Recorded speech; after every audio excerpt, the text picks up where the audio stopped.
Welcome to Pick Six, where we will be discussing today 2001's Mulholland Drive, directed by David Lynch. Mulholland Drive follows an aspiring actress who has an amnesiac woman uncover her identity after a car crash. Their mystery turns into a surreal Hollywood nightmare of dreams, jealousy, and a fractured identity. It's David Lynch's dark look at ambition, love, and the lies we tell ourselves.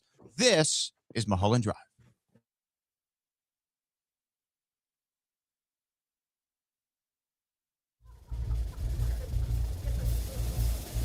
What happened? There was an accident. A car accident.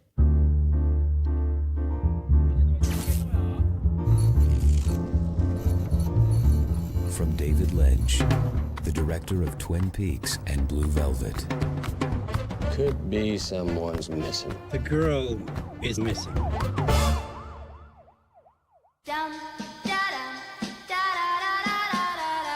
I just came here from Deep River, Ontario, and now I'm in this dream place.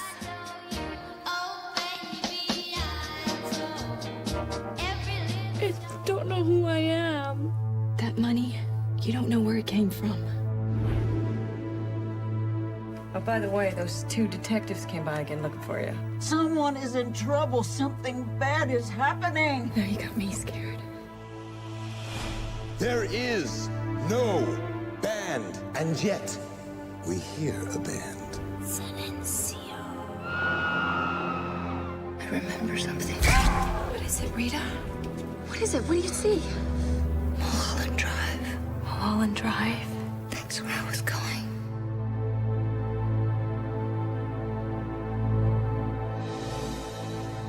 Diane, the car's waiting. You coming?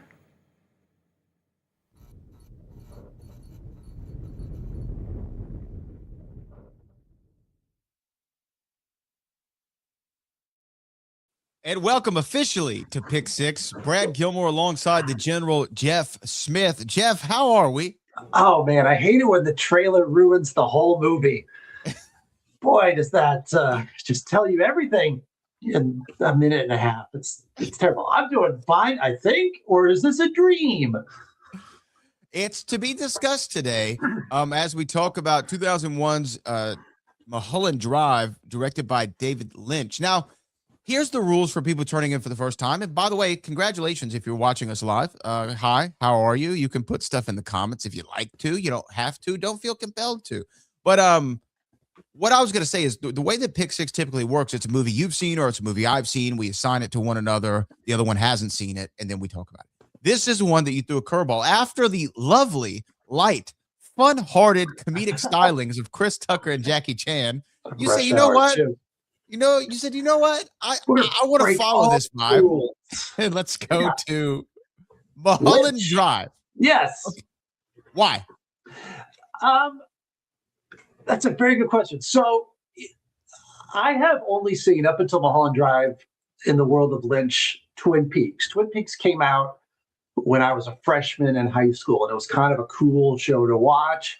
I watched that, and then I went and saw Fire Walk with Me when it came out in theaters and hated it like a lot of people that's watched the show because we just were not ready. We didn't really know what David Lynch was from watching Twin Peaks. So there's a lot of influence from the co-creator, Mark Frost, who did, I think, St. Elsewhere. So he was more of a TV guy that kind of took David Lynch stuff and helped make it a weekly TV show. Very good weekly TV show, but just something that wouldn't freak out America.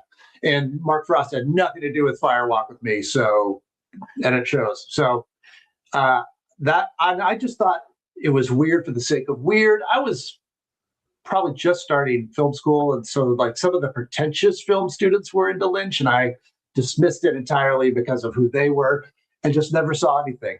But this year, for whatever reason, YouTube algorithm kept giving me Mulholland Drive, like Endings Explained, and I wouldn't watch it because I wouldn't want to know. But there was a podcast that I listened to from time to time called One Effing Hour, and it's a bunch of film kind of nerdy dudes that, and just guys and girls that talk about a movie for an hour. And they did one on Mulholland Drive, and it had switched over to that YouTube video while I was walking to work one day. So my phone was in my pocket, so I didn't switch it. And then I had listened to the whole thing. So I did get a little bit of spoilers from it, but it was intriguing enough that I wanted to watch it. And I started to watch it 2 different times, and I stopped because either I was scared because I was watching it at night and the diner scene freaked me out. Yes. Or I just wasn't in the headspace during the dream part at the beginning, where the acting style and the way it's going, I didn't trust it enough that I wanted to keep going with it during that time. So I stopped, and I kind of needed PIC 6 to force me to finish. And it did. And so here we are. And I also do want to do it alone. So Brad Gilmore got to join me as well. My dual personality. I will say, so this is a movie that you hear about it, right? I knew about it. I knew it was a Lynch movie. I am not somebody who is super high on David Lynch in general. Like, not saying that I don't like him. I just don't know a lot, right? You know, I wasn't a Twin Peaks fan, although The Restaurant, brother, that's a different story, brother. No, I'm kidding. But they do have good wings. But I was first kind of put on to Twin Peaks from an episode of one of my favorite television shows, Psych. And Psych did a Twin Peaks kind of parody, I guess, or not parody, but kind of allusion to, called Dual Spires was the name of the episode. And they did this a few times where they did a Clue kind of takeoff. And so this was something that I was interested in. After seeing it, I go, okay, I get the vibe of a Lynch. And then again, it didn't inspire me enough though to go and start looking at his catalog. And I always got David Lynch and David Fincher. Is that who I got them mixed up? 7? Yes. Fincher, Fincher and Lynch, I'd get them mixed up all the time. Okay. So I thought that up until last night. So I was like, oh, I've seen a lot of Lynch movies. Like I've seen 7. I think he did Social Network and Green Button. And I'm in for. I was like, okay, this should be good. I like his stuff. I'm a fan. I like the tunes. I like the hits. And so then I go, oh no, am I misremembering it? So I looked up real quick as the opening credits are going on, and I'm like, oh, this guy died already. I thought he had a movie coming out with Brad Pitt this year called The Video. How did he die? I got this guy mixed up with somebody. And then I looked through the filmography and I recognized like Blue Velvet and then and Twin Peaks. They did a movie version of Twin Peaks as well. And so then I will tell you this, when I was seeing the opening credits, I got excited because I saw Robert Forster. And I like Robert Forster. Yeah, he's going to be great in this. I was like, oh, hell yeah, Forster's in this. And then because this is 01, so this is post Jackie Brown. This is post Max Cherry. This is his comeback. I'm excited for some Forrester because, by the way, in Jackie Brown, he might be the best person in Jackie Brown, best actor. Yeah. It's hard. Everybody does a really good job in that movie, actually, because De Niro as Lewis is like on a whole different level. Sure. Sam Jackson is great. Jackson's being Sam Jackson. I like Chris Tucker and Jackie Brown. Chris Tucker's great as Beaumont. And then Tiny Lister is great in it. Sure. Pam Grier is, this is another aside. This is how this show works. I was at Comic Palooza a couple of weeks ago, which is where you and I did a couple live podcasts and met Marty and Doc. Sure did. And Pam Grier was there. And I don't typically purchase the photo situation. I did for Doc and Marty because that was a very special circumstances. So I considered it for a second. Because I'm like, it's Pam Grier. This is Coffee. This is Jackie Brown, right? This is Foxy Brown. Not Foxy Brown. She was Foxy something or another. Foxy Brown. Was it Foxy Brown? I think it's Foxy Brown. Because there's also the rapper Foxy Brown, so I'm confused. I think it was Foxy Brown. But she was Coffee. I know she was Coffee. And then I saw her price. And I was like, you know what, Pam, like I have respect for you. I'm gonna give you respect over here. Look at that. For those watching, Pam's Coffee, which is Quentin Tarantino's coffee shop in California. Which is awesome. I like that. But I didn't go for the Pam Grier photo. But I almost did it out of respect. What was the price for a Pam Grier? 75. Yeah. 50 we're talking. 50, like I'm like, I'll do it for the love, like off the love. But I did give her one of these as I was walking by. I gave her one of these. Like, yeah. Like a hey. 25 too much. I was Big like, peace sign. Peace out. I see you. I see you, Yeah. Pam. I see I got you, respect but for you. come on. But I'm not gonna take a picture. But so I saw Robert Forster and I was excited. I was excited that he was in this movie. Yeah, I like him a lot. He is in this movie, the opening scene. So yes, and we're gonna talk. I don't know like where to even start with this, but I saw that and I was like, okay. And then I always love a movie that starts with you're like right in it. There's a car crash. There's a gun. What's happened. I don't know what's going on. I love a what's going on movie. Like I can't tell you how much I love a what's going on movie. Yeah. Like for the beginning. You always want something to grab your attention. And I was trying to think, and you're the film historian more than I. Who are like the great attention getter movies? Who has a good like opening? Well, that explains why you like James Bond so much too, because that's it's the big thing that maybe doesn't have anything to do with the rest of the movie. And Indiana Jones followed that trope as well. Indiana Jones. Anything Goes might be better than the Golden Idol. Oh yeah, I used to be able to do that because I had the soundtrack as a kid. I used to be able to do Anything Goes in that language, whatever it is. I don't know. I'm not sure. I don't want to say because you don't want to be wrong. I don't want to be wrong. I hate being wrong. I was trying to think of like what directors are good at the opening. Like who are the all-time great opening directors? Because I think obviously when you should think about Spielberg, but Spielberg's very grand in his openings. Yeah, right? Jaws is pretty strong. Jaws is maybe the best opening. Yeah, in any movie ever. Stuff. That might be the best opening scene to any movie ever. Jaws. Yeah, I don't even know if we need to keep thinking because that's pretty good. But I always love a Scorsese where it's like, let me show you how I got here kind of situation. You know, and it's a VO. Yeah. Those are good. Quentin, what's an opening to a Quentin movie? He does he'll do dialogue, get you in. Like if you think of Pulp Fiction, it's a long conversation in the diner with Honey Bunny. Yeah. And then even Reservoir Dogs starts that way. Combo. It's he'll get you in with the dialogue. Going back to David Fincher, Social Network opening scene, speaking of a dialogue scene, I think I maybe even have told the story on this podcast before, but I started to watch Social Network one day at home while I was doing other things and thought, oh, I'm listening. And I realized I had to, about 5 minutes in, start the movie over because I realized I was missing everything and I was doing myself a disservice. So no laundry for me that day. We need to watch Social Network. Social Network's probably the best movie of the 2010s. Ooh. From 10 to 20 or to 19, I guess. I think it's the best movie. The soundtrack is incredible. It's true. Trent Reznor soundtrack. Boom, boom. The opening scene, I think they shot it 99 times from what I read. Seriously. I think they shot the opening scene 99 times. And then it's a Sorkin script. And I'm a Sorkin guy. I really am. I like an Aaron Sorkin script. He's another dialogue king. Sure. He is the writer that the old screenwriting cliche is 1 minute of screen time, 1 page in the script, and that does not apply with Sorkin because you say it so fast. You could have a 300-page script and it's still just 90 minutes long. Sorkin loves his dialogue. Better dialoguist, Sorkin or Tarantino? Two different flavors. This is like a Jay-Z versus Nas kind of situation. Yeah. I would say Sorkin for me. I think it's Sorkin. But also, I'm a big fan of a walk and talk.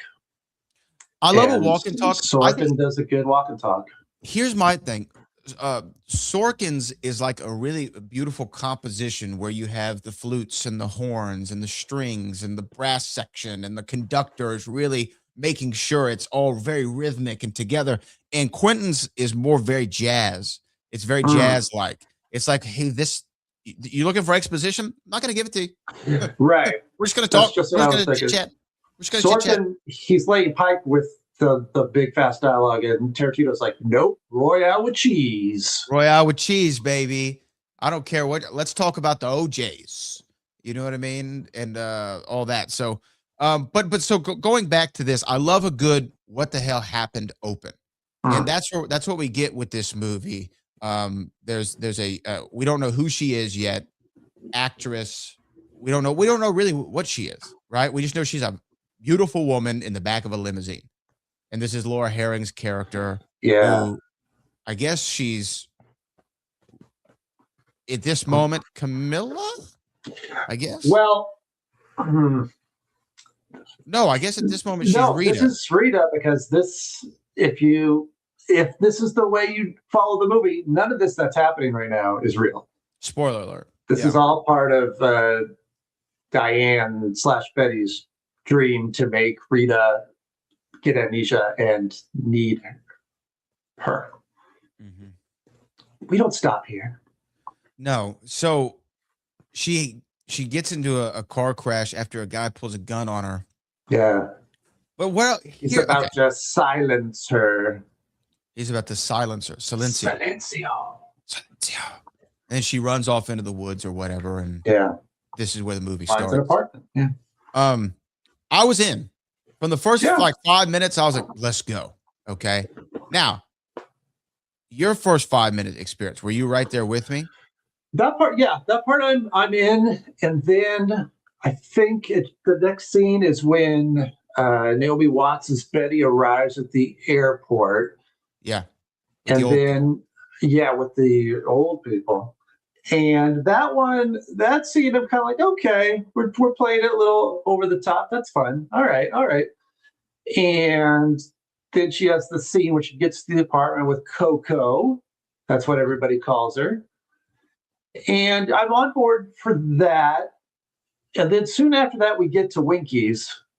And that's when I had a problem because for whatever reason, David Lynch can make me feel like I'm in a real nightmare with just the way he has characters talk, the way he has the score be low and just everything's kind of off, that immediately that scene started freaking me out. I was watching it at night by myself.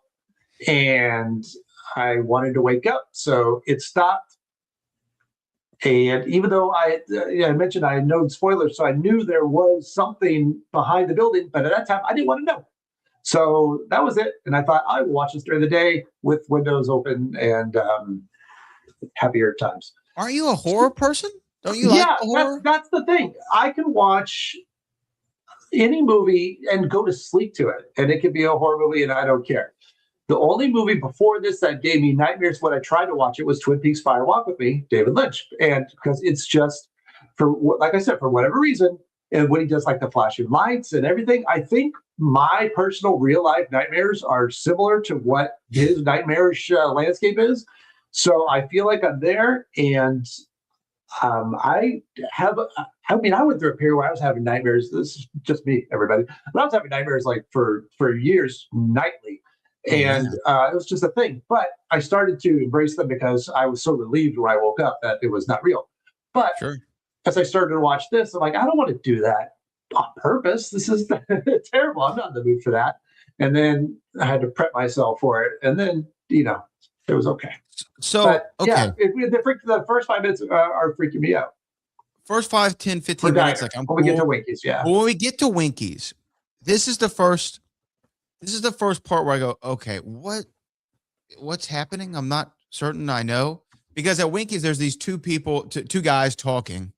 One actor I recognize, the one who was kind of having this moment, right? He's from Idiocracy. I recognized him. He's from Idiocracy. Yuppie at the beginning that doesn't have kids.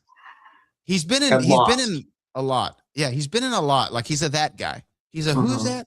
I know that guy from somewhere. Yeah, I like this guy. Oh, this guy's being creepy. So I did like this guy, but so I'm in. Like I'm listening. I'm like, okay, what's going on here? He's talking about this nightmare that he had. You were talking about a nightmare that you had. Yeah, I mean, we're all talking about nightmares. And then he's like led out to the back alley of Winkies, and I don't know how you describe the person that we saw.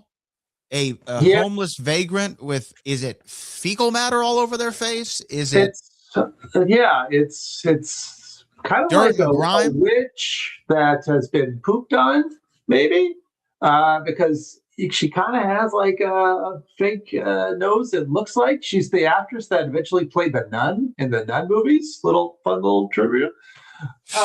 Great casting. Yeah, yeah. Spot So, on. yeah, I think, at least the first time we see her, I think she's made up a little bit extra, and then she pops up at the end, and I don't think she's as stylized. Yeah. But yeah, she is a creepy, and then he calls her a man in the dream, but it's definitely a woman. It's definitely a That's woman. back there. She kind of looks like the hag in Snow White A little bit. after she transforms, just covered in fecal matter. Yeah, she's It's been pooped on by Hollywood. and then he faints and dies. I guess he dies. Yeah, he like clutches his heart and he falls back, and we don't see him again till the very end. And that's pretty much his part. His part is longer than Robert Forster's, because Robert Forster is only in that opening scene. Yeah, let's go back to Forster for a second. Yeah. So Forster's in the movie for maybe 17, 18 seconds, I would say. Not long. Yeah. Like I'm being legitimate. Like maybe 20 seconds at the most, 25. He has 2 lines, maybe 3. He's a very disinterested detective. Him and his partner, they're kind of going, "Hey, somebody could be missing." Yeah, I guess. And they A look out very into the city. disinterested detective is going into my names and titles I like. By the way, I'm writing it right now. Okay. But the reason I think he's in it so short is because part of the interesting legacy of this movie is that originally Mulholland Drive was written to be a TV series. Yes, talk about It was that. it was a pilot that was made for ABC, and I think that has a lot to do with why some of these characters have bigger moments and then they disappear. So yes, they made a pilot, and the pilot you can find, or at least find descriptions if you're interested in finding out what actually was the TV show, where that first episode ended and how much they revealed. And it boggles my mind to think that this would have been a TV show, because it ends with the part where Rita gets the wig and they're staring at each other in the mirror like, you look like me. And that's how it ends. There is no silencio. They find the dead body of Diane, and they have the audition, and they have the meeting of the director and all that. But that's the show. So most of the show is the first 2/3 where the acting is over the top and big and weird, and none of it ever gets explained. So I don't know why they thought this was going to work. And then David Lynch took it and made a movie out of it and changed it so now there's the dream structure. But I think that's why you get some characters that probably would have been big if this had been picked up, like the detectives, like the hitman, like the director. I read that when the director goes and finds his wife with Billy Ray Cyrus, and he moves out, and he ends up becoming Betty's neighbor in the complex, and then they kind of have a relationship, but that doesn't happen. So yeah, you get characters that are in and they're out. I think the mafia guys were going to be in there more. I think the little person in the big body from Twin Peaks was going to be in there more. That explained the weird behind the scenes of how Hollywood works in this universe, but we just get a movie. But I think that's why Robert Forster and Brent Briscoe, who is the other director, have one scene and then they're out. Then they're gone. They're just done. It's it. You see detectives like moving around, like you hear about, there were detectives here, but you don't see them again. Well, and the other thing is, Forster was credited in the titles, like in He the gets an opening and. credit. Yeah, and Robert Forster. Robert Forster. I was like, okay. So this is like a big role, and then it wasn't. There are and the television thing makes sense when you're adapting it. But the other thing that makes sense about this movie that kind of also doesn't make sense, this movie being, is that since we're to assume at the third act of the film, things switch around, and we're assuming that she was having some sort of okay, and excuse my French here. I'm trying to figure out exactly what was going on. I don't know if it was a mental breakdown, a drug overdose, a dream slash nightmare, or really excuse me because I'm trying to figure this out, or a masturbatory fantasy. Well, there is a scene because there's a moment of that, and so I'm just trying to figure out like, okay, what's going on exactly? And yeah, I didn't fully understand it, but if it were any of those, aside from the last one, you get why. Well, maybe even the last one, you get why things pop in your head randomly, right? Throughout That's true. right? That's true. Like, Yeah. oh, I have this random thing that doesn't seem connected to anything, but that's like how a dream works too. You're like, there's this random moment, and like where you're in your house, but it's not your house, but you know it's your house. Yeah, and it looks like your uncle, but it's really not your uncle. Coco's the mother of the director, but in the dream, she's the landlady, and the guy at the apartment is the announcer at Silencio. Yes. From what I took from it, and from what I heard afterwards, is the common explanation for it is that everything that happens in the last 2/3 is real, and that Naomi Watts is Diane, and she had this relationship with Rita, but the real Rita. And she came out to Hollywood and did not get success, but her girlfriend did, and she did it because she she casting couched it, and so out of anger there, she hires a hitman to kill her. And then she finds out that her ex-girlfriend is dead. And the first part is her dream or her just fantasy of how it should have gone, how it could have gone, how her talent alone would have gotten her an audition the second she walked into Hollywood. But that she didn't get the part because there's this elaborate conspiracy group in the background that's keeping her away, and they're making these movies hire somebody else. And she's got now this girlfriend that needs Betty night and day and can't remember who she is. And she's they're going to try to solve a mystery. And the hitman is actually hapless. So he wouldn't have been able to do the job anyway. He actually shoots people through the walls it's more about that. And then there's a cowboy. And then there is a cowboy. Yeah. There are several parts though that, like, even if you follow that structure, which I think makes a lot of sense. If you follow the everything that you just said, that she's this down on her luck actress or whatever, and it didn't go her way, and whatever. There are still some parts of like, how does she dream discovering her own dead body before she kills herself? Well, you could do anything in a dream. But are we to think that this has been on her mind? Is that there's a scene where they both go to her apartment, and she doesn't know it's her apartment. Diane. They go to Diane, who is her, but she sees the outcome. I think perhaps that's this episode should just be called Two Idiots Trying to Figure Out David Lynch. I think it's maybe this is as we're getting close to the end of the dream where it's starting to unravel, and then at the Silencio Club is where it all falls apart and she has to face it all. I think that could be a part of why she sees herself, because she starts to say it's weird to call yourself, and they try calling her answer machine, and she's going to leave a message for her. Betty says it's so weird to call yourself. Yeah. I do think that perhaps even like the homeless lady is her final outcome, that she's afraid of what's going to happen to her. Like Hollywood just forgot her. Now she lives behind a Denny's or a Winkies on Sunset Boulevard, and that's why she takes her own life at the end. She's like, I don't want it to go that way. I think that's why the homeless woman at the end is holding onto the box, the blue box. That's the big. All the answers or the reality is in the blue box.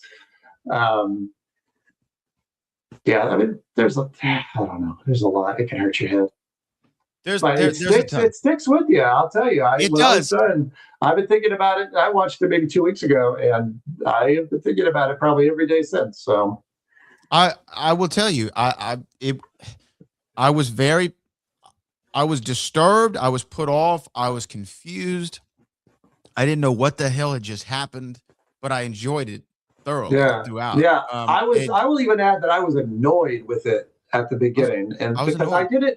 I didn't trust that it was going to get better, and I feel bad for that because as I'm watching a lot of the acting at the beginning, I'm thinking, is this only considered art because it's David Lynch, and how is this that different from the acting in The Room?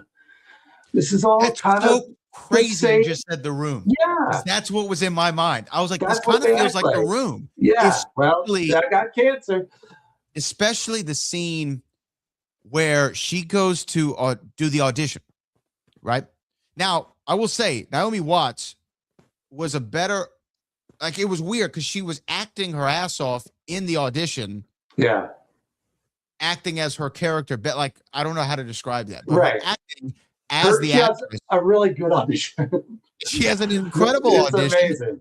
with, some kind of, I guess, star of yesteryear Hollywood, because he's like this really Right. handsome old guy, Yeah, who she lets feel her up, and he doesn't want to, but then she makes him, and I guess she's like, Yeah. oh, this is my shoe in kind of Yeah. situation. She gives it to the machine.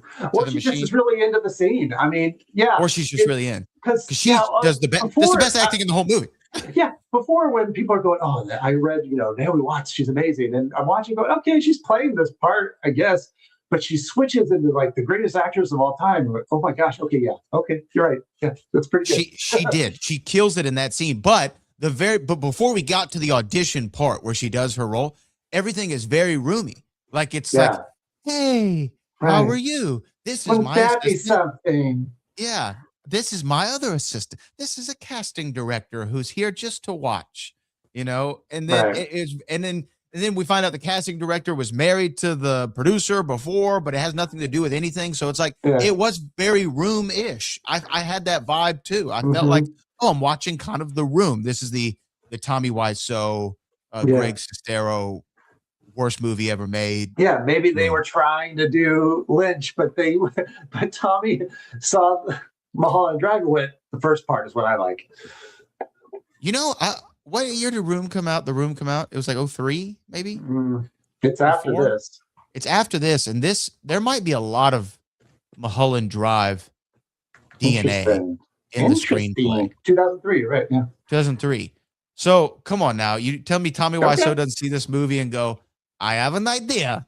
I don't know why he turned to Borat. He's But, Russian there, yeah. I have an idea. I will make film. I will make movie picture. Film. It'd be just like Mulholland Drive first act. I did not see the part after club. I'm from New Orleans, Louisiana. I don't You're like, what? understand trumpet player suddenly not playing trumpet. We will shoot with two cameras at the same time, digital and film. We not shoot in alley. We shoot on blue screen.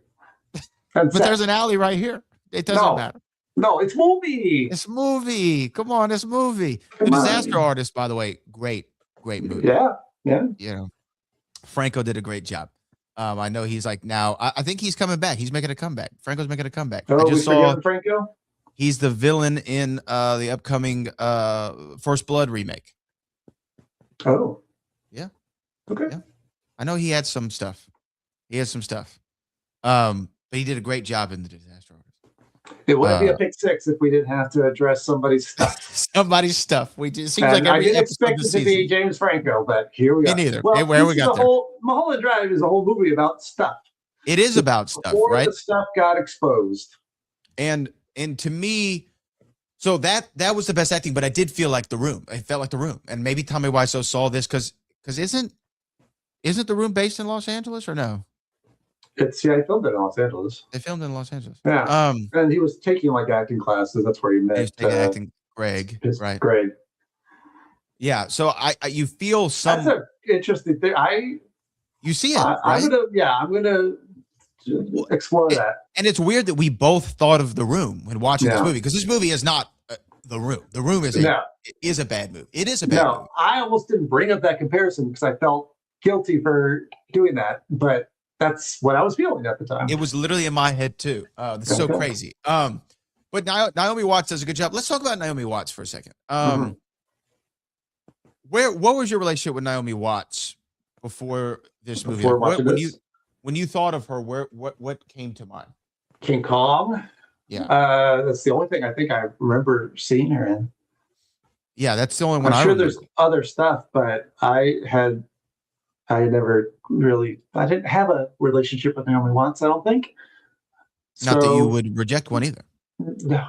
But no, she and Laura Herring do an amazing job. Well, we'll talk about that.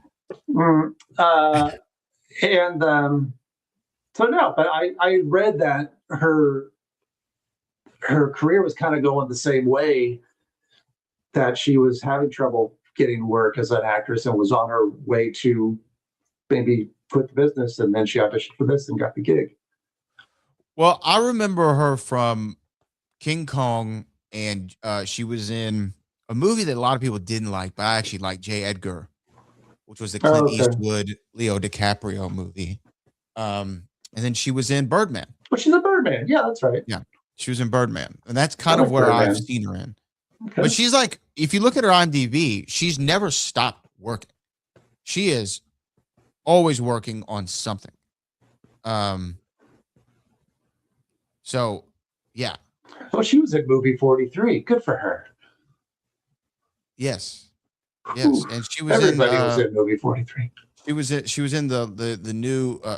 That's where I was trying to figure out where I saw her last. Okay, two things. Television. I'm looking at her IMDb right now. Mhm. She was just in Love Story, where she played Jackie O. Okay. This is about the JFK Jr. Love story with his wife, John F. Kennedy Jr. And then she was mainly in All's Fair, which is the Kim Kardashian legal drama. Oh, Did you watch All's Fair? no. You're not a big Niecy Nash fan? I was when she used to host that home show on HGTV. Let's see, you're a tick above me. I don't even know what you're talking about. I think that's her. Yeah, you maybe. I think it was Comment below. Niecy Nash, Tiana Taylor, Kim Kardashian, Glenn Close, Naomi Watts, and Sarah Paulson are all in All's Fair. A show about women who run a is it family law, like a divorce firm, I think. So congratulations to Naomi Watts. But that was where I knew her from Spotted Project, but she never became like a mega star. No, she was in The Ring, the remake of The Ring. Yeah. I didn't watch it. Give it that. Yeah, it's scary movies. Okay. I didn't. Yeah, So- you're right. She has a very long IMDb. A whole lot. But for me, I didn't know much. I'd seen some of her work now that I'm like looking through IMDb, but didn't know a whole lot about her. I will say I don't know why she wasn't a bigger star. Not that she didn't make it, but Yeah. like you could see even in that audition scene, she could turn the jets on. Mm-hmm. We could act. We could go for it. Beautiful girl, pretty girl, very talented. I don't know how old was she in 01. She looked younger. She looked like early 20s. So she must Yeah. have been, let's see. She was born in 1968. So in 01, she would have been 33. Okay.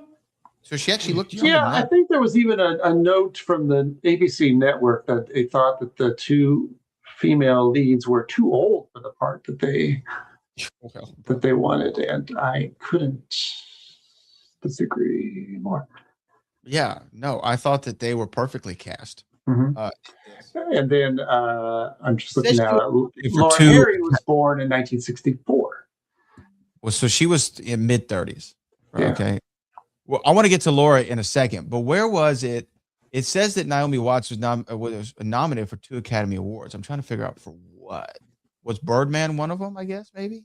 I don't think so, but this is live, everybody. Live. Yeah. We're just doing some live research. No big Some deal. live research. We could do it before, but what's the point of that? Naomi. She's married to Billy Crudup. I didn't know that. Oh, I've talked to him. He's a good guy. Okay, can we approve of that? Yeah, I'm a fan of Billy Crudup. Okay, good job. Yeah. He's in the morning show on Apple TV. Good guy. She's good guy. 56 years old. Yeah. Well, 5'5". Is that too tall for you? Nope. You said it like with some disdain. No. I See, thought. you don't know me. Born in Kent, England. She was nominated for Best Actress in the 2003 film 21 Grams. Ring a bell? I've heard of it. Never seen it. No. And then she was nominated again for Best Actress in 2012 for The Impossible. Don't know that one either. I feel bad. This is a movie podcast. I don't know those. No. So Naomi Watts, cool. And we're gonna get to the categories in 1 second, but let's talk about her co-star in this film. Very different career. Yeah. She's her claim to fame before this was Silent Night, Deadly Night 3. Yeah. Laura Herring, she was, I will say, I'm gonna give her a few shout outs here. She was Miss Texas, USA. Hey, Texas. She was, I think she's half Mexican, half German of some kind, and lived in San Antonio. Shot in the head when she was 12 from a drive-by shooting. Texas. Very Texas. She had to get shot at some point. Obviously she did well. Went on to be Miss Texas USA and then started her film career. I will say, from a completely superficial realm, a smoke show. As the heterosexual male, yeah. I mean, I agree. Show. Yeah. Couldn't take your eyes off her hot. Yeah. So, I mean, you're just being honest. Yeah. She was in Exit to Eden, Dead Women in Lingerie. Didn't know those. Little Nicky. I don't remember her in Little Nicky, but now I'm gonna have to go rewatch that movie. Yeah. Yeah. A lot of John TV. John Q was a good one. She was in The Punisher, the 04 Punisher. So she must have been. What did she play? I think she played Travolta's wife in that movie. In that 04 The Punisher film. And then I don't remember. I haven't seen anything else she was in except for. Oh, she was in Father of the Bride. The 2022 the remake of the remake. I saw that. She I don't Diane Keaton? No. That's Gloria Estefan. That's Gloria Estefan. But it also has Adria Arjona in there, and I'm a big fan. But yeah, so Laura Herring, so interesting career, right? I mean, is this her? We'll get to the category. We could do that because I think definitely this is the peak of her power. But I want to say that's a category we're going to do later, but now we're not. It might be the peak of Naomi Watts too, even though she's done high profile stuff since. The fact that we're kind of having a tough time thinking about where she is, I'd say, but career wise, probably not. But it definitely is the beginning. Well, it literally is the beginning. But I don't think she's ever had anything like this that she gets to sink her teeth into. Yeah. But definitely for the Miss Herring.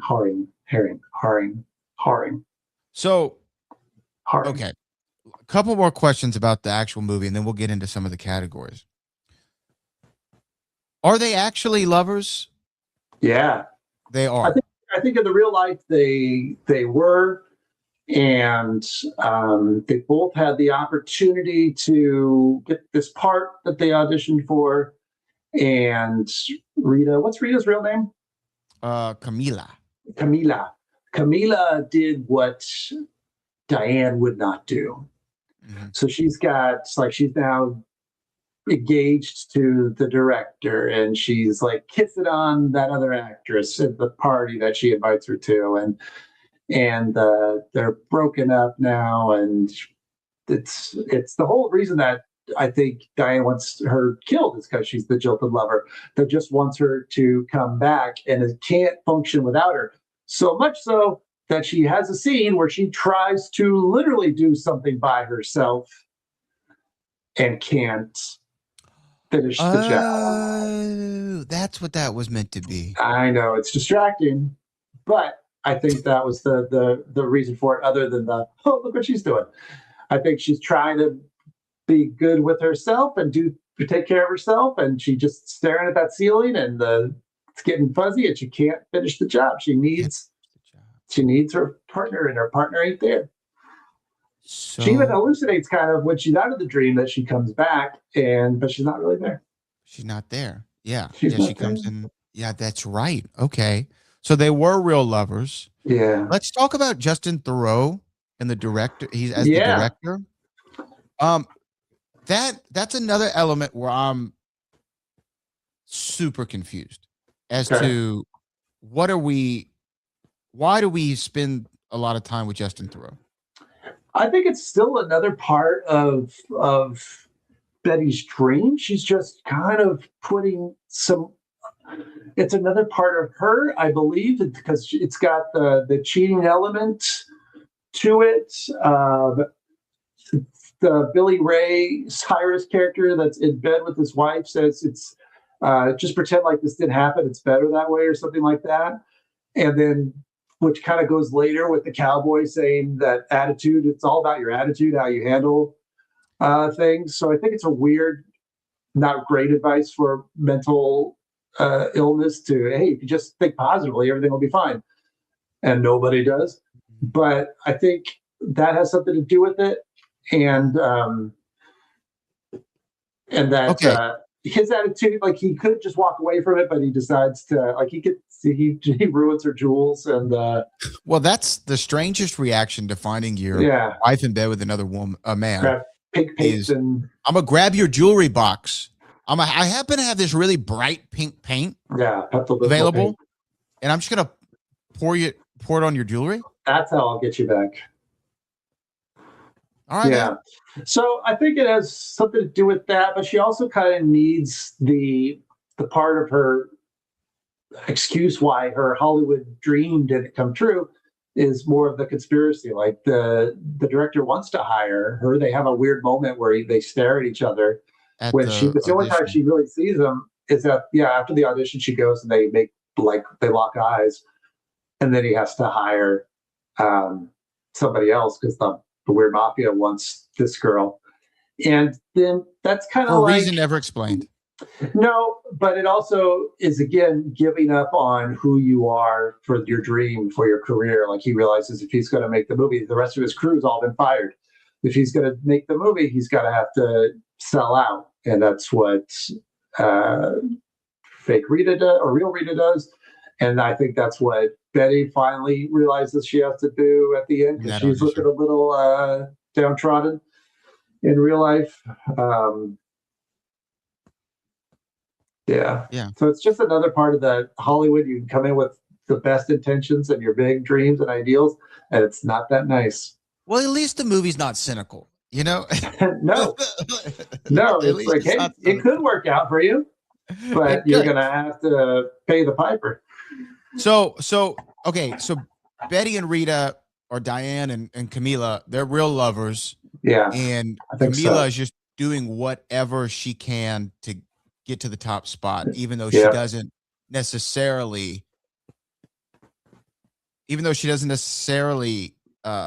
like men, or she does like men. I think she likes whoever can help her, because I think the idea is that Betty/Diane is the one with the talent, and she should be the one that's succeeding, and Rita Camila has to use her other talents. Okay, which she has some. She's got. You some work talent. with what you got. She's got something to work with. A couple more things, and then we'll get into the categories, because I just had so many questions come up. We're not going to get to everything, folks. Yeah, the bumbling hitman scene is funny. I actually like it a lot. Were we just was that only so we know that he's inadequate, or? I think that, again, that's the dream. That's Betty making him inadequate, so maybe it doesn't, like, something will go wrong, and maybe Camila will not die. She feels bad about it afterwards and hopes that it doesn't happen. And then the other question is, But he's that where also, I think he's trying to get a black book. And that makes me think this is TV series stuff. Like that would have been on he the felt season. very TV series. Yeah. Him and the cowboy and the mafia parts Yeah. were all like, oh, these are auxiliary Because it's characters. even Dan Hedaya is a pretty big actor that plays one of the mafia guys. He's only in that once. He's not the one that spits out the coffee. That's actually the composer, Angelo Badalamenti. But What an odd scene. yeah, the theory I read on that one is that coffee equals caffeine equals waking up. So people are either they drink it or they don't. Like the hitman does not at the diner. He's offered coffee. He says, I'm fine. And she does drink coffee. I don't know. Oh man, You can make anything. Like you could. That's when I would get cynical about Lynch. I would say, oh, it's just weird for weird. Did he ever do a long form interview about this movie? Like any explanation? He famously would not ever explain anything. He was very big on, and he would get upset when people do it. He would say, like in music, no one asks. Music, you can get away with saying whatever you want, and it's just you can interpret it a million ways. But with movies, it's different. What people want to know, what does that mean? Well, because music's not always a story. Right? Music. No, but that's his kind of vibe as well. I think he's telling a story, but it's more about vibe and feeling that can't necessarily be explained by words. Kind of like when the guy's talking at Winkies, he says it's day and night, and I can see the guy through the wall. Right? Yeah. But you can do that in a dream. You just don't know why you're doing it and how you explain. Like in the dream, you can float. Like you can just levitate. Let me ask this: is the where she invites her to the house and they're about to announce the engagement, Camilla and the director. Is that really, did that really happen, or is that part of the dream too? No, I think really that's real. And that's just so why does she kiss the actress in front of her? Yeah, she not only kisses the actress, but then she gives her like a look when she does it. She's just mean. So we don't like her. No, we're not supposed to like her. That's why she changes her so much and wipes out her entire backstory and her mind and everything. When she creates the fantasy version of her, she's nobody. She hasn't done anything wrong. It's better to forget it. It's better to just pretend like you didn't see it. Okay, but so she's not really in love with her. She just thinks she's hot. Maybe. Because like if you erase everything about the person, any of the personality, or she wants to take the hotness and make a new personality. Because here's the thing: when Betty and Rita, when they first have their big intimate scene, right, where Rita comes out in a towel, and she was wearing the wig, and then she takes the wig off, and like, okay, just to walk you through what I'm thinking, like to me, that scene is where they first kiss and they make out and they do the deed or whatever. Again, this is in that moment, she says, I love you, right? She doesn't know anything about this woman. She knows not who she is. She doesn't even know her real name. They've spent no time really talking about each other's dreams, goals, aspirations, shared values, or anything. Never, right? How many kids do you want? Right? They don't, but I'm serious. They talk about nothing in the movie at all to this point in the movie, other than I have an audition. Let's figure out who you are and let's get some coffee. Right? That's the only thing that's happened. And then she tells her, I love her after she takes off her towel. Right? So this was not love talking. It was 100% lust at that moment.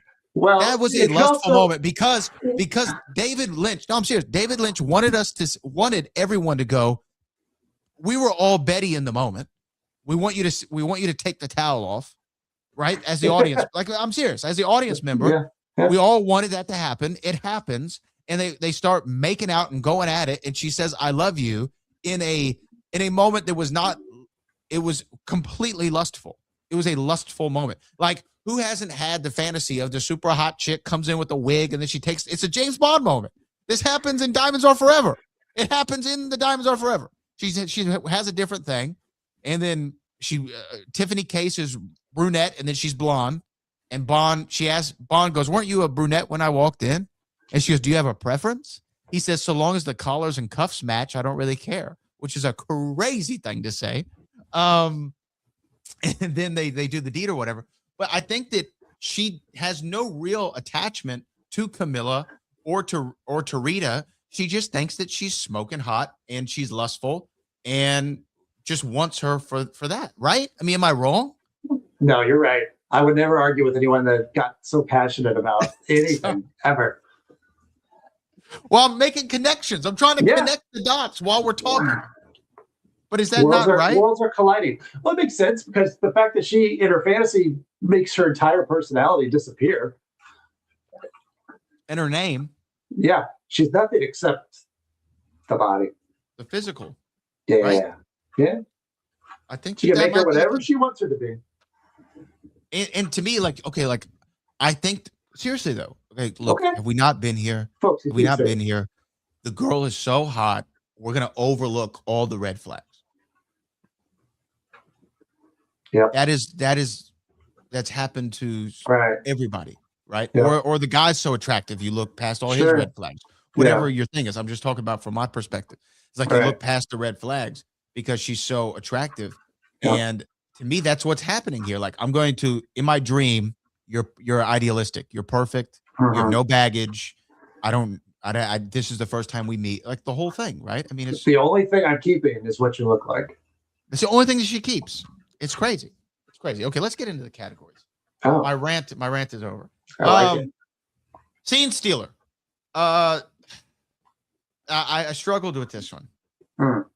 Because Naomi Watts is putting on the best acting performance, right?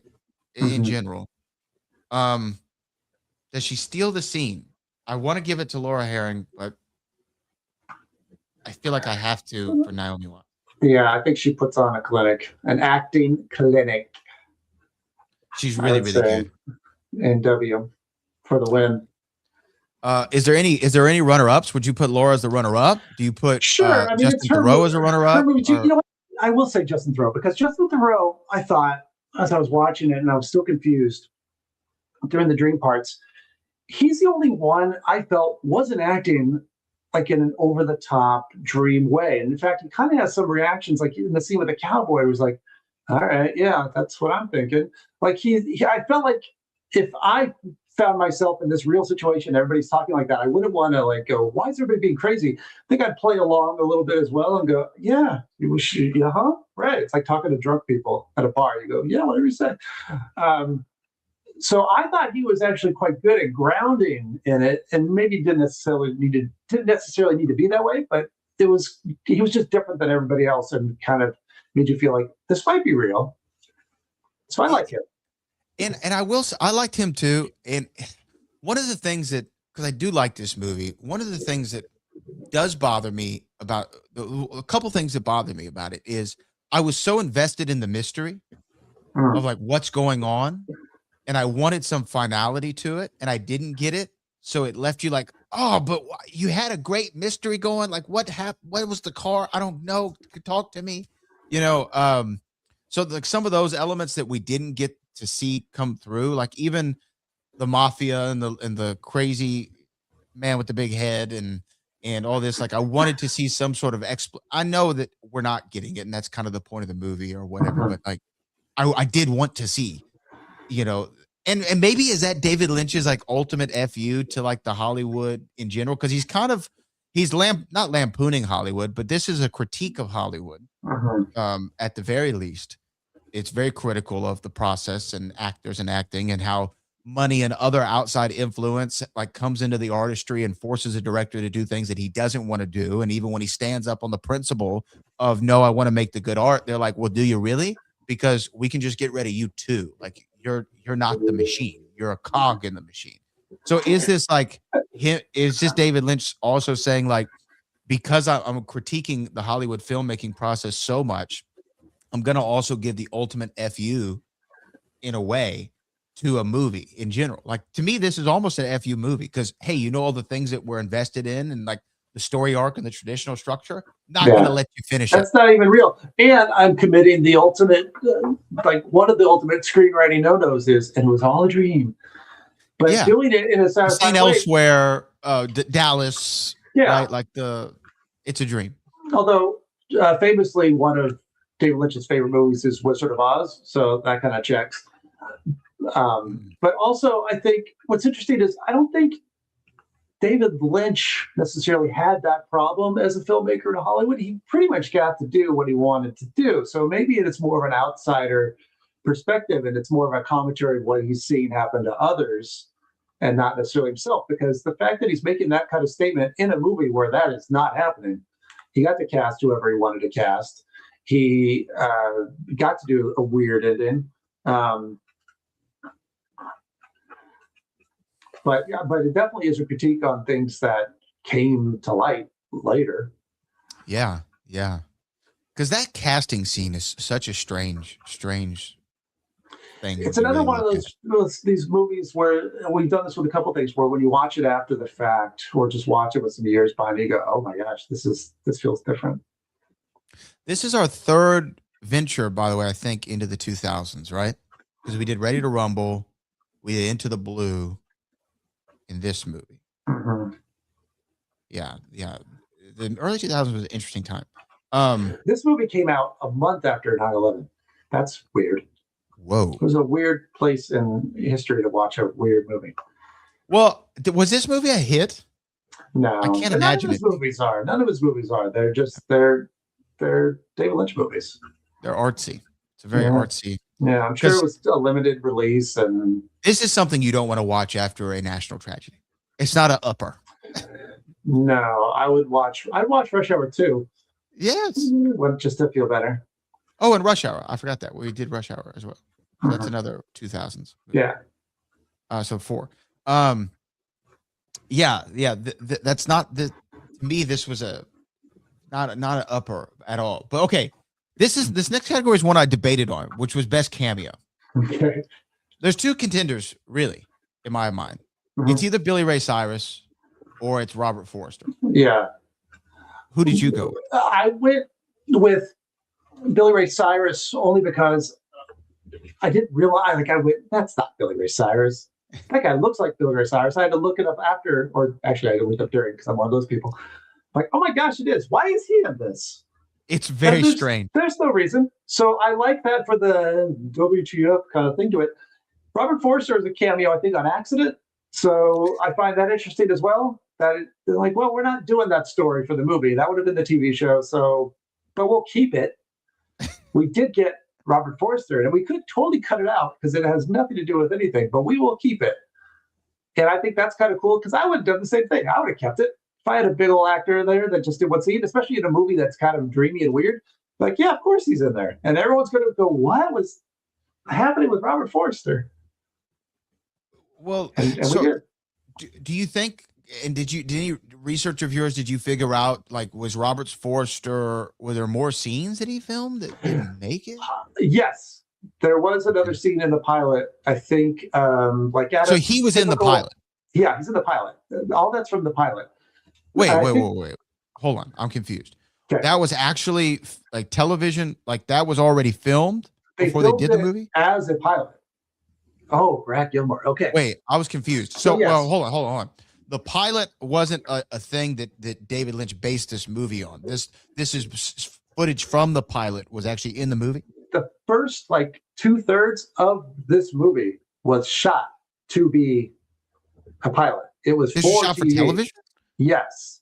Not the scenes you're thinking of that are saying, whoa. That was all later. No. So he shot the first episode. ABC went, no, thank you, too weird.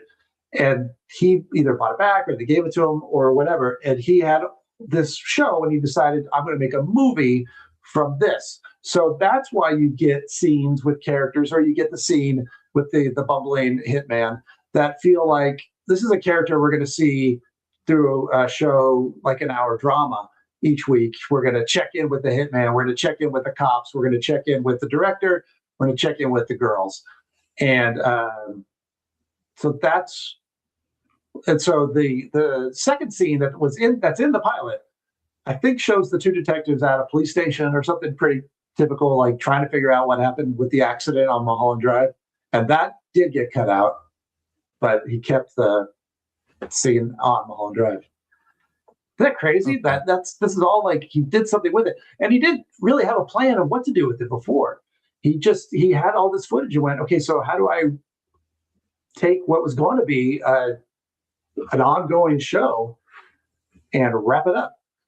Okay, so full disclosure, I watched this movie last night, right? So I haven't done all the research in the world on it. So I saw the thing about the television pilot. I just assumed it was a pilot, and I like the concept. Now I'm going to adapt it to film. I didn't know that those were actually used for that. And by the way, what?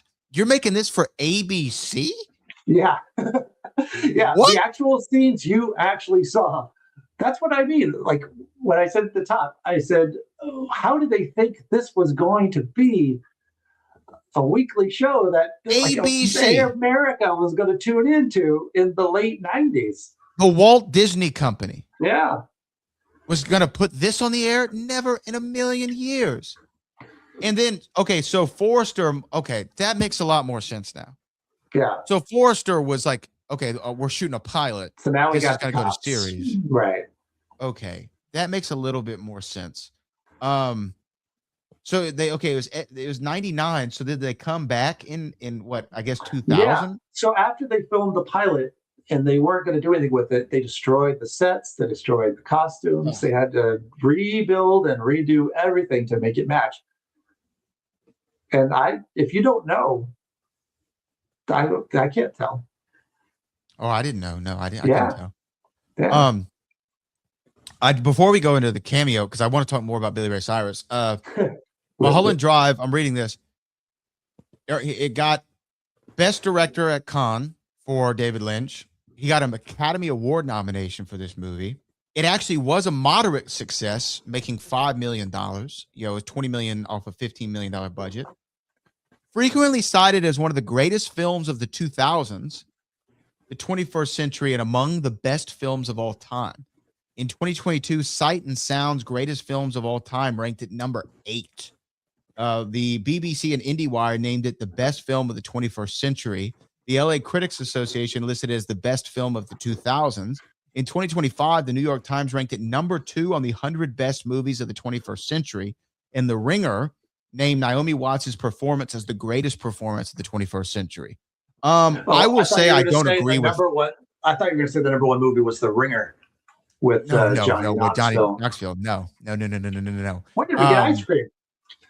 That actually movie should make Pick 6 one day just to talk about how ridiculous. I've never seen it all the way through. The Ringer, and you know what though? The Ringer, I think from my memory, I haven't seen it since it came out, but from my memory, The Ringer actually handles the subject matter better than like the critically acclaimed movies that we think. Okay. And I think actually I think that Tropic Thunder got some of its ideas from The Ringer as well.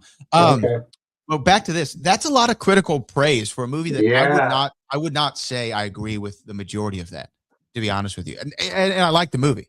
I do. Right. I like the movie a lot. I'm not putting it as one of the best movies ever made. What? Yeah, what? It's tough because, and I mean this as a compliment in a weird way, I wouldn't put it on the same level as a traditional movie because it's something different to me. It feels like it's an art piece, or it's a thinker. It's like it's something that it's meditation. It's something Pink Floyd, Dark Side of the Moon. Yeah, it's not. You can't put Pink Floyd and Bay City Rollers and say which album is the best. It's not like you're saying Dark Side of the Moon and Kiss Alive, right? Sure. Yeah. It's like just, so how could you even compare? So I think it's because it's in a class by itself, and I mean that in a good way. It's not even fair to other movies to put it there. And it's not fair to this to put it next to something else that came out like Shallow Hal or something that's 2001. I think maybe 2001. I don't know. That might be earlier. I think it's 2001. But and say, they're both movies. That's true. But I don't know. But I didn't really think about that while I was watching it. That it's not a movie, but I don't mean that like as an insult. It's really it's weird. It is. You are right. It is in a class of its own. as far as I've never And the really same way, seen. The Room is in a class by its own Yes. for a totally different reason. I watch that for a way different experience than I watch a regular movie. So unfortunately, once again, I've brought Mulholland Drive and The Room together. And maybe Tommy, my son, would be thrilled about that. But if I watch this again, Mulholland Drive, which I probably will, I've been thinking about it a lot since. I might want to give it another go. It's not because like, ooh, I would sit down with my popcorn and have a movie experience. And that's how I would watch The Room. But The Room is like, I want to watch this stupid display and laugh. I guess a couple things that are interesting that it was a television series at first is like, because this is before the prestige TV. You're gonna get Matthew McConaughey in True Detective, right? When was The Sopranos? Sopranos started in '99. Okay, so but not on ABC. Why would this be ABC? Yeah, exactly. Yeah. If you told me you pitched this for Showtime or HBO, I go, oh yeah, right. I can see that. Yeah, well, like I can see Robert Forster being an HBO series. Showtime, because no other network's going to do that. No. So there was a chance it could have been, and I wonder if they did shop it to HBO or even like Bravo or not Bravo, but there are other networks that were doing things. Not this is before Walking Dead, so AMC wasn't doing anything like this yet, but we're getting. This is like an AMC FX, maybe not right. FX, but sort of FX. HBO, I could see that, but again, it's just like Robert Forster is showing up like in a random television pilot for ABC. This would be one of those weird shows that won a lot of Emmys and was canceled immediately. Yes, 100%.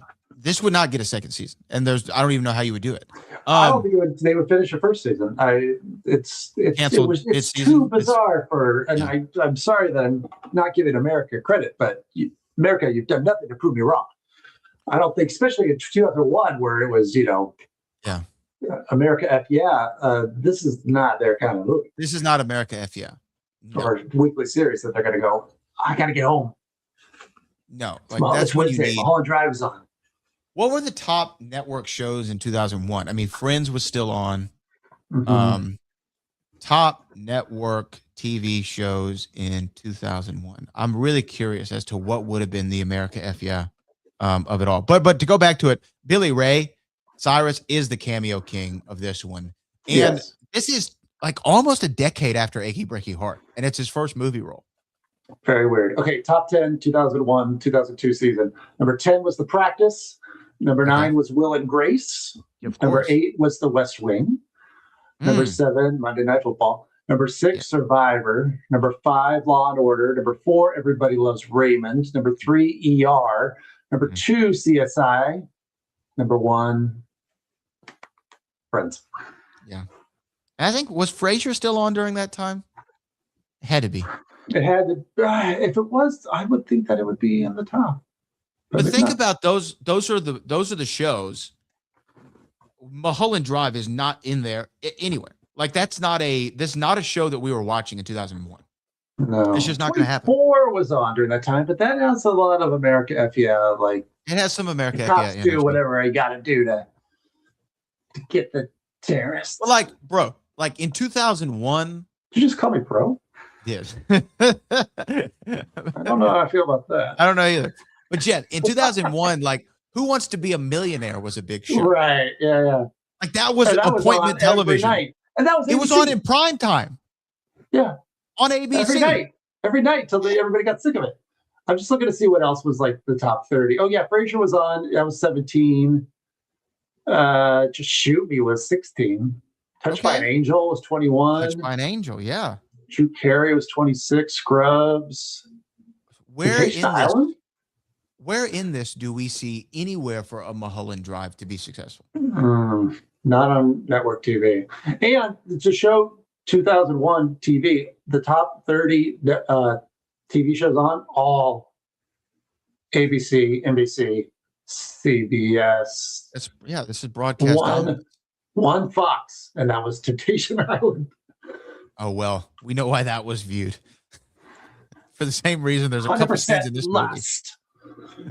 Yeah. Okay, so Billy Ray really strange. I love it. Yeah, sure. Okay, favorite scene of the movie, Jeff. Great Scott Diner. moment of the movie. Diner. I know it should be Which the diner? boat scene too. The first diner scene. The Oh, the Nightmare first Diner. diner. Winkies, where he talks about that's the scene that freaked me out. And I think it's probably the most famous scene, other than another scene of the movie, in just that it's pretty iconic, and it freaked me out. So the whole, yeah, and that's going to be also my best shots fired, because as much as I like the cinematography and the blue lighting in Silencio Club later, Yeah. the slow movement to the back of the It's very well restaurant done. when I know what's going to happen. Killer. No me gusta. No me gusta. No hay banda. No, hay banda. There is I will no band.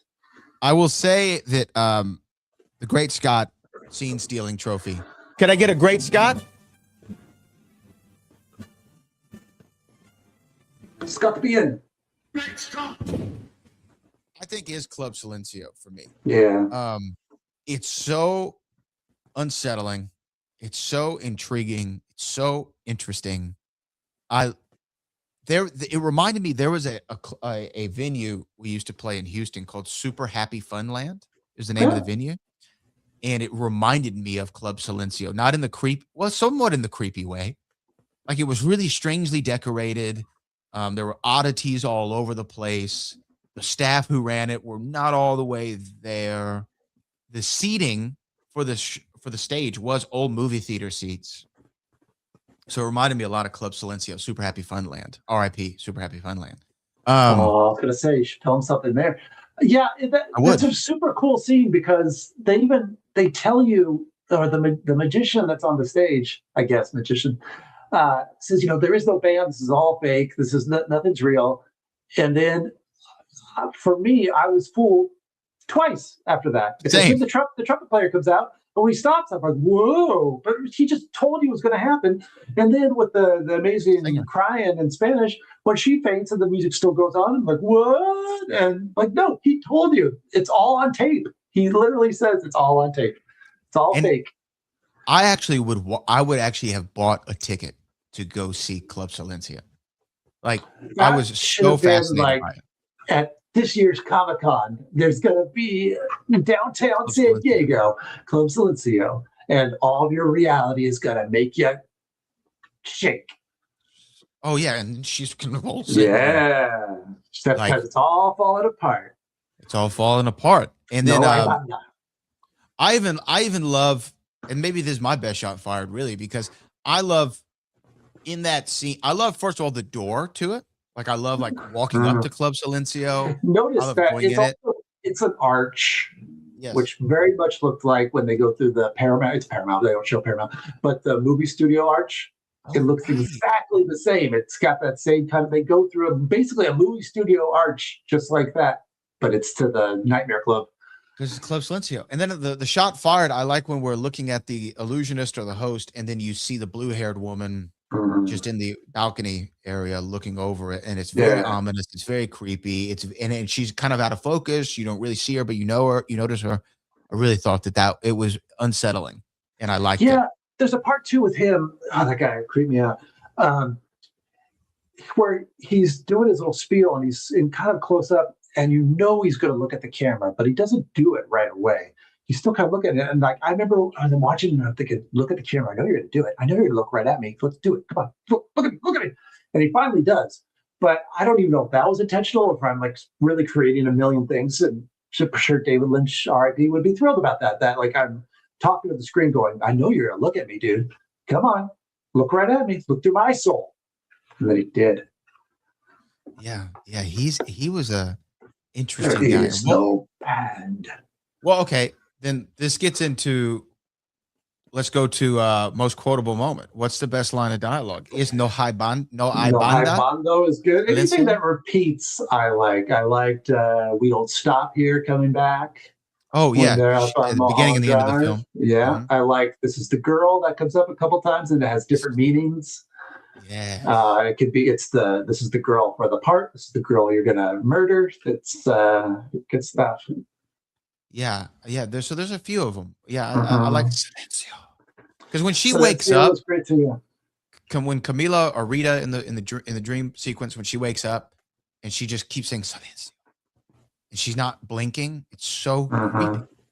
I also like when it's so creepy too, and it's just simple. And maybe I'm more creeped out by simple, like stilted dialogue that sounds almost childlike, where the cowboy says, if I something about like if I come back one, you'll see me again if you do good. You'll see me twice if you do bad. Yeah. I don't like that. I don't like that. I don't want to see him twice. And we do see him twice. But I don't like that. Yeah, I'm not a fan. That creeped me out. That cowboy creeped me out. And he's not an actor. And he was reading his lines off of cue cards. Justin Theroux had to hold them up. And you get that feeling. Like you can tell it's just so stilted, but it works. Yeah. Very much so. That freaking cowboy. Oof. No hay banda. No me gusta. No me gusta. No me gusta. Let's see. Our next one here is, I think this is obvious. And by the way, I mean, we're talking about the best scenes of the movie.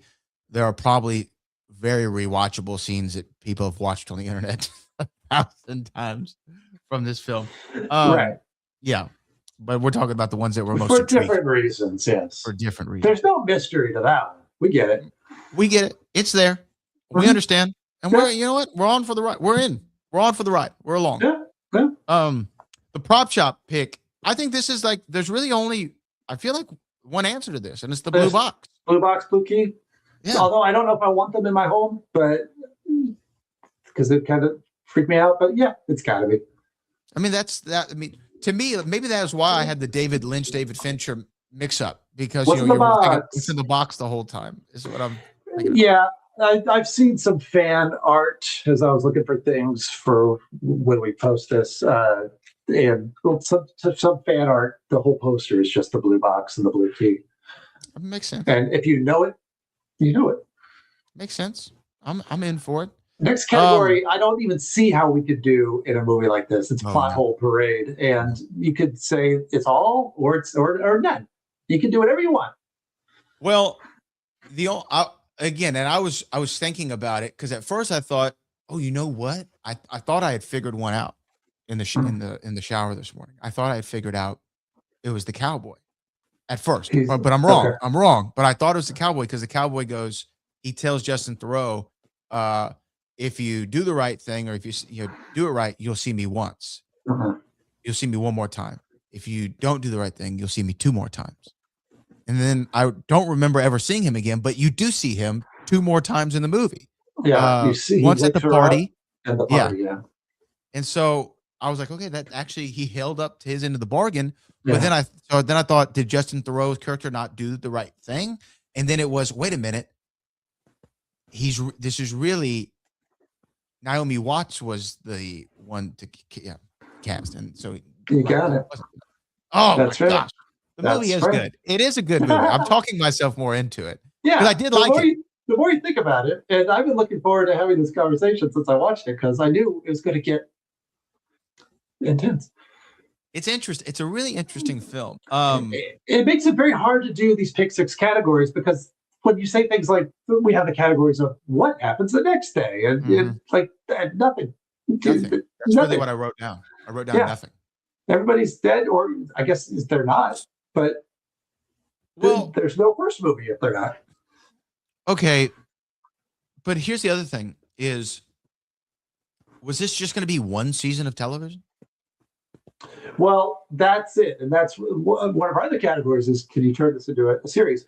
I don't think so. Oh, I did. But I think that's why they. Oh, cool. Why they had all these other extra characters that they would have done more with, and then they would have stretched out things, and I think it would have been more about the mystery of who Rita is, and maybe it never was. I don't even know for sure if the series was a dream, and that's just what he ended up doing because he had to figure out how to make this a movie and wrap it up in 2.5 hours. So it may have just been Twin Peaks was mainly just a murder mystery about who killed Laura Palmer, and then just showed all these really eclectic, weird characters throughout while they started to solve the mystery. And that was a mystery that originally David Lynch and Mark Frost had no interest in giving an answer for, and the ABC forced them to reveal it, but they never intended to. Look, I like when filmmakers do that, but it also pisses me off at the same time. Like it all depends. It all depends on how you do it, because I hate Lost for the finale. Yeah, and Lost did that. I thought Lost went cheap, but I guess it depends on if you can come up with a satisfying. Well, maybe it's easier in movies because you're not as invested for season. I know, especially with a show like Lost, it was pre binging, so I was coming back every week to watch it, going, all right, it's better pay off. And when I felt like it didn't, I feel like you chipped me up so much life. Well, even stuff though, like I like not knowing what's in the briefcase in Pulp Fiction, but I also hate not knowing what's in the briefcase. You know what I mean? Mm-hmm. Like there's something sad would be set. There's like this. It's like in music sometimes. Like for more drama, you want to end on a minor chord, right? Because it feels like incomplete, like, and it just fades off into the distance. And I understand the artistic need for that, and sometimes you do it. But there's nothing makes you feel better than that nice major C chord. He just hits, and everything is resolved. We know what happens. Right. It's all good to go. It's it's like going up to somebody with ADHD or OCD and just going dot dot dot dot dot, and then walking away and watch them go. Joe, what are you doing? Well, you know what it's like, and Jerry Seinfeld has a bit about this. He's like, the three little ghostly dots in texting. He's like, they're there, and then all of a sudden they just go away. And you're like, wait a minute. It's like, it's saying I'm cooking something up for you. Yeah. You're going to love this message. And then it goes away. And he goes, it's like going up to somebody on the street and going, actually, never mind. And walking away. He goes, you can't do it. And that's what I feel like Lynch does a couple of times. He has the ghostly dots. I was going to tell you something, but I don't think you're ready for it. So I'm not going to tell you. Bye. Yeah. It's like, what? No. Won't you even bother? Let's do peak of their powers. David Lynch. Yes. Yeah, I think this is considered peak Lynch. And he did movies after this. He did Inland Empire. He did Lost Highway. Those are Mulholland Drive and Lost Highway and Inland Empire are considered like his Hollywood trilogy. I don't know. Lost Highway looks like it's even weirder. So I'll maybe get to it. We'll see. I don't know if I've suddenly opened a Lynch door where I'm curious for more. We'll see. I'm not currently, but I'm open. Like if something comes by, I might. I think it's yes for David Lynch. He wouldn't really go on. I mean, when did he pass away? David Lynch died just in this year, I think. 25, last year. Yeah, last year. Last year, but he didn't make a movie in the last several decades, right? Like our last couple. No, his last thing he did was the return of Twin Peaks on Showtime. He directed every episode of that season, which I think is 18 episodes, which is a lot now for a series. And I haven't seen it.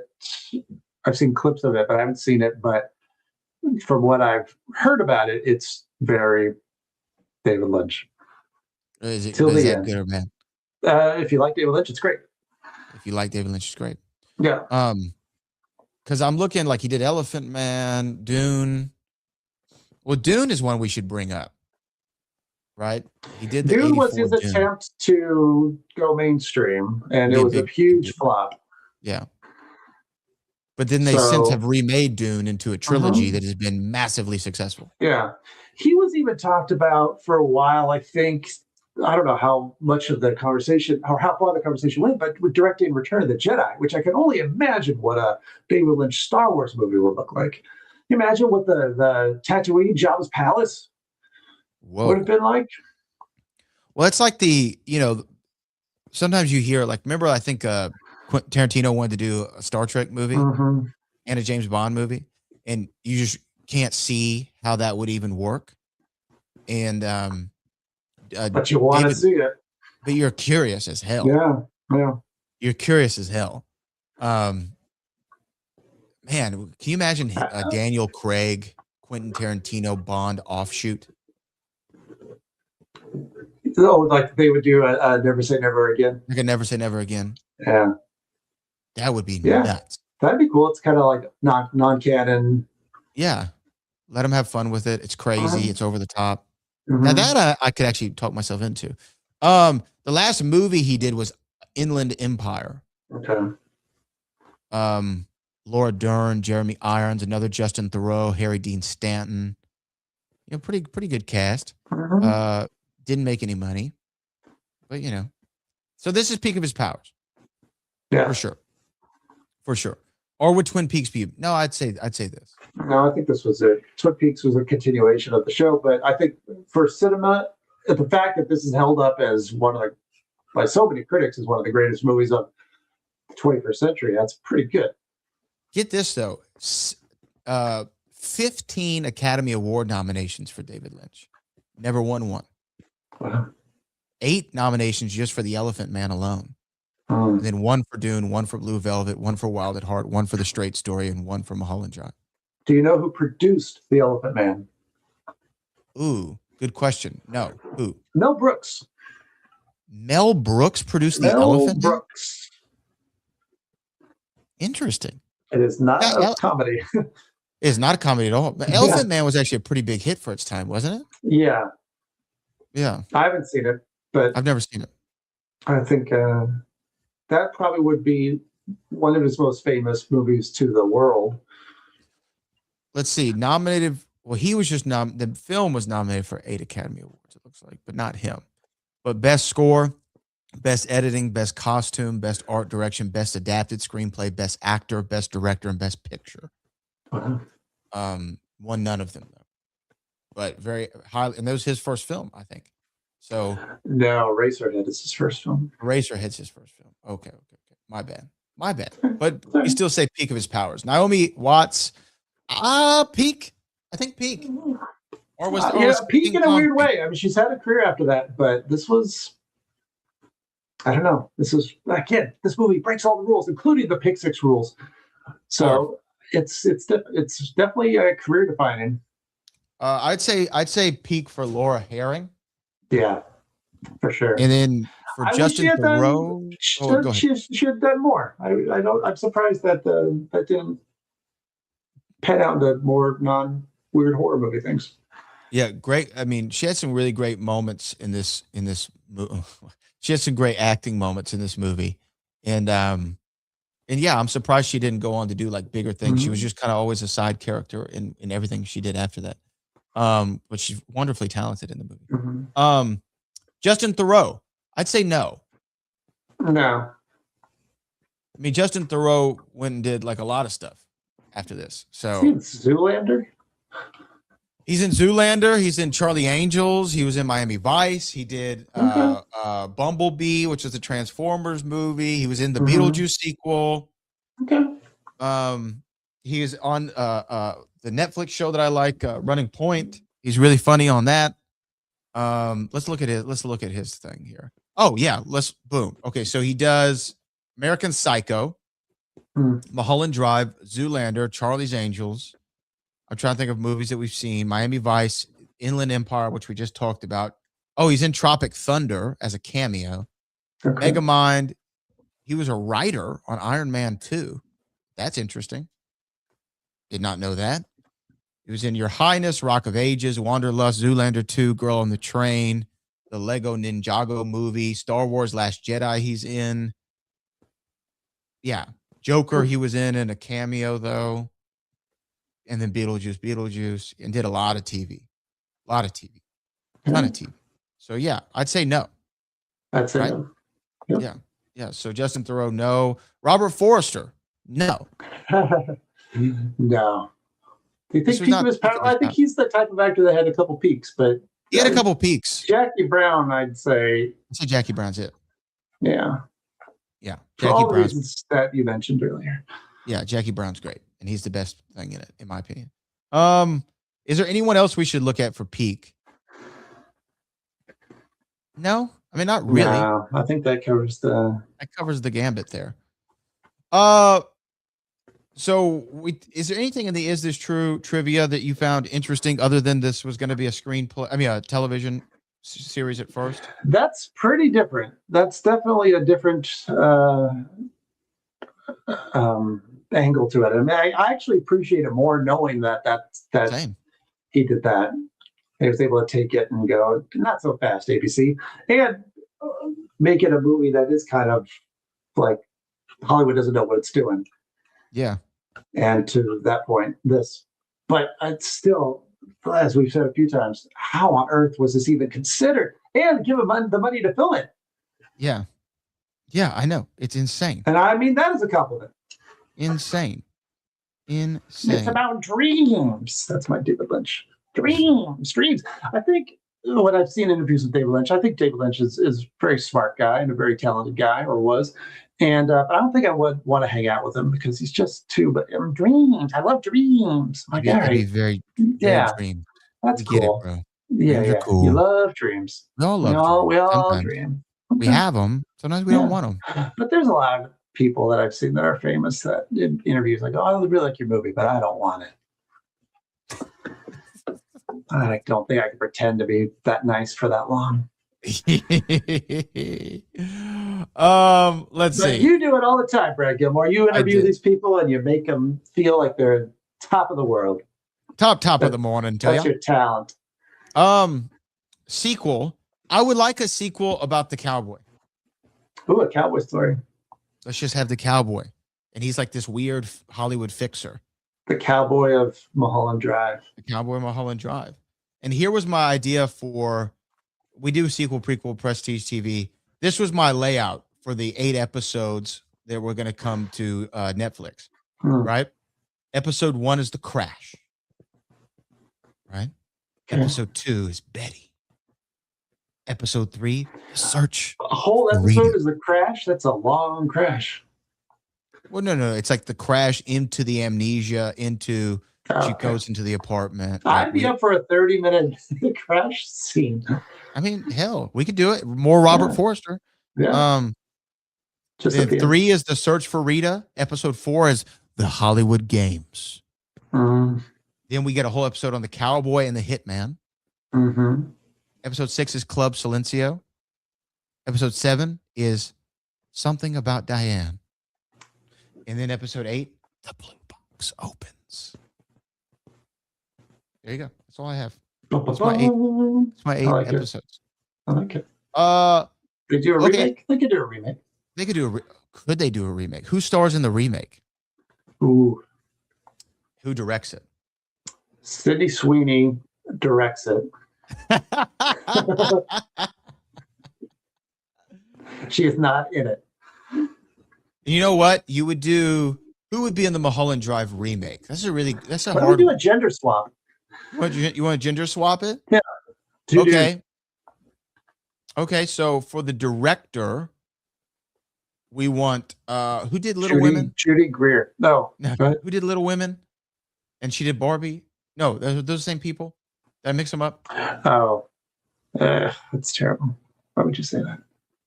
Is that the same person? Or no. Barbie movie. Yeah. Who did the Barbie movie? Greta Gerwig. Yeah, that's who I'm thinking. Greta Garbo. Greta Gerwig. That's who I would get. I get Okay. Greta Gerwig to direct. Okay. All right. Mhm. And then Greta Gerwig directs and starring, let's see, somebody in their mid 30s. No, I was going to say go older and make it Go really sad and make it Steve Martin and Martin Short.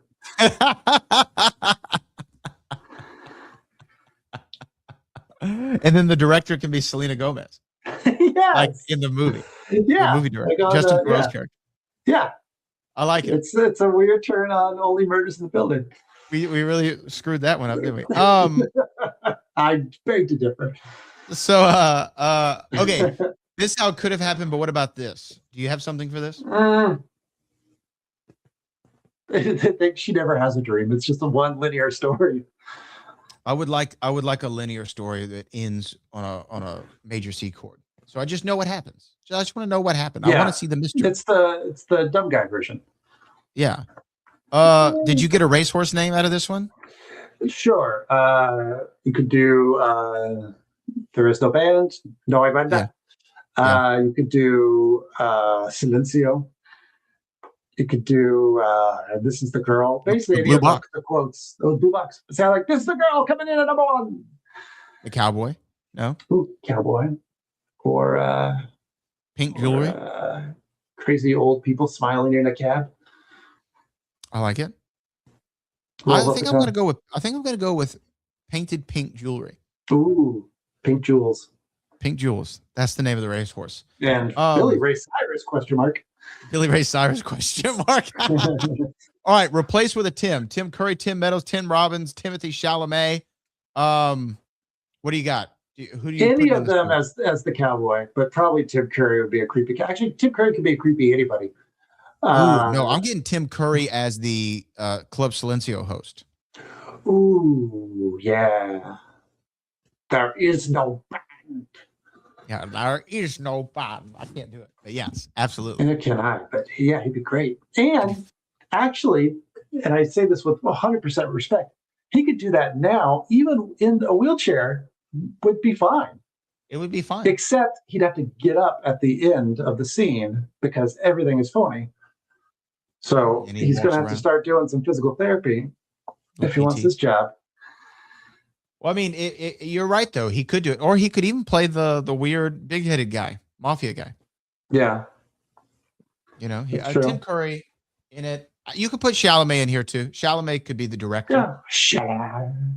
Shalala.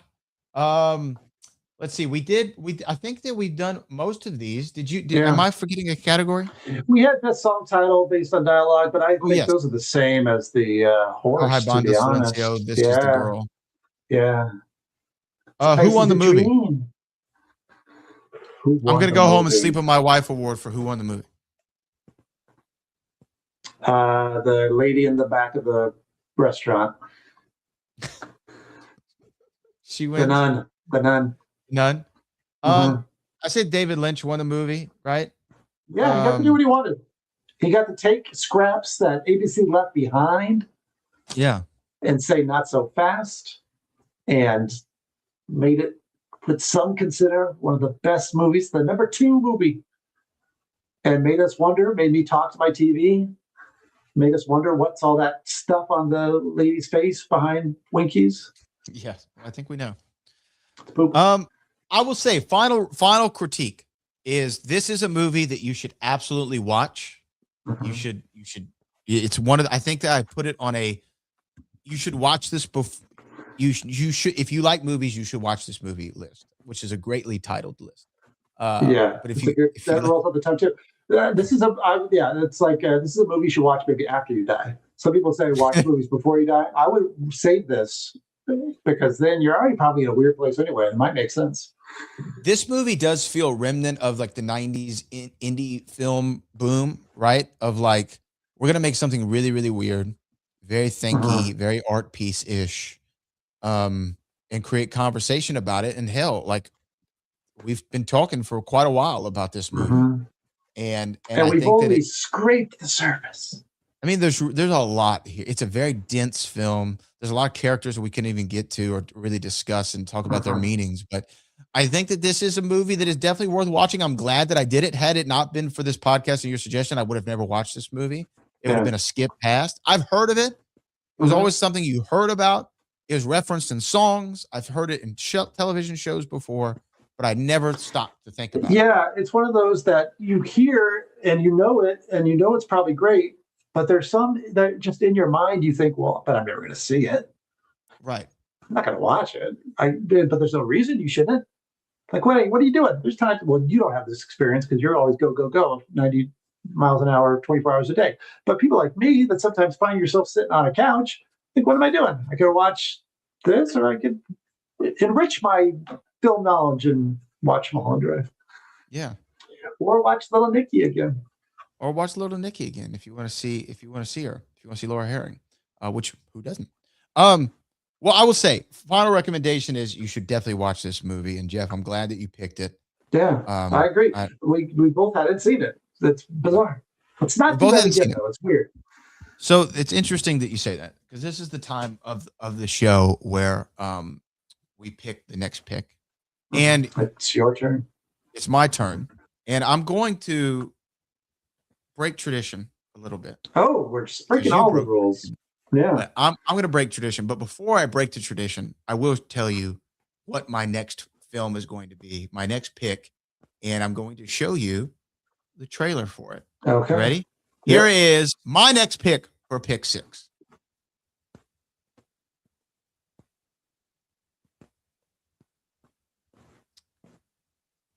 And there's no sound to it, so I'm going to come back. Even more mysterious, yes. It is 2016's The Nice Guys, directed by Shane Black, starring Russell Crowe and Ryan Gosling, in a movie that I feel like should have had 2 sequels. Don't know why it didn't, but it's phenomenal, and I can't wait for it. But Jeff, yeah, there's been a bit of a gap, sometimes between our recordings. So I feel like we should give the people a little something extra.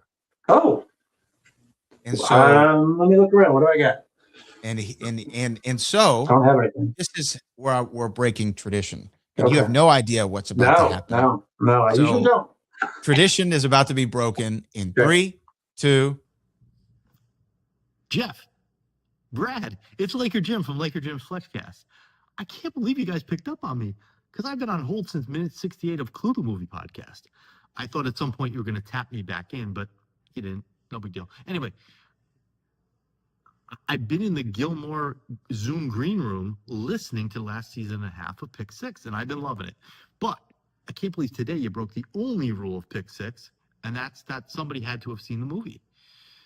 So I say we break one more rule for next episode, and you let me pick the movie. What do you say? All right, let me think. Oh, I got it. Let's do the sequel to Chevy Chase's greatest film. Let's do 1989's Fletch Lives. The movie's got everything. Everybody's back except Larry. It's got Ku Klux Klan. It's got near prison rape. It's got televangelists. It's got Chevy as at his cringiest best. And I think we're going to have a lot of fun with it. So I got to go. Actually, I got a thing, but just put me back on hold. Send me a text when we're ready to do this, and I'll be ready. All right. See you guys next episode. So that was a special message from Laker Jim, because before we get to the Nice Guys, we're going to do a bonus show, Jeff. All right. Laker Jim talking about 1989's Fletch Lives, a movie we've all seen. Okay. I don't want to do that. So good luck. No. Yes, of course. Sure. All right. That's what happens when you don't ask me. No. No good. I have seen Fletch. It's been a long time. It's been a minute for me too. Yeah. I revisit Fletch once a year, the first one. I've not revisited Lives as much. Mm-hmm. I have seen it a few times, and Laker Jim is going to join us on Pick 6. He's just waiting. He's just waiting. We could do it now, but you haven't seen the movie in a long time. So, no, I should watch it again before we. No, okay. Tell You're going to watch it. Hold on. But we're going to do it. I'm not going to watch it today. It might take a couple of days, but I'll get to it. Laker Jim. We'll get to it. Laker Jim, you hold on. For Jeff Smith, which Jeff, do you have something that you want to the Clue Doc YouTube channel you should check out? There's cool clips I've been on there all the putting time. some different Clue related things, kind of expanding some of the things that kind of get touched upon in the Whodunit documentary. It's kind of little segments I'm calling to make a short story long. yes. So if you go check that out on the Clue Doc, and check out my other podcast as always. But that's Jeff Smith. I'm Brad Gilmore. This has been Mulholland Drive, a treat, a head scratcher, everything in between. We'll see you on a bonus edition of Pick 6, and then we'll be back for the Nice Guys. See y'all.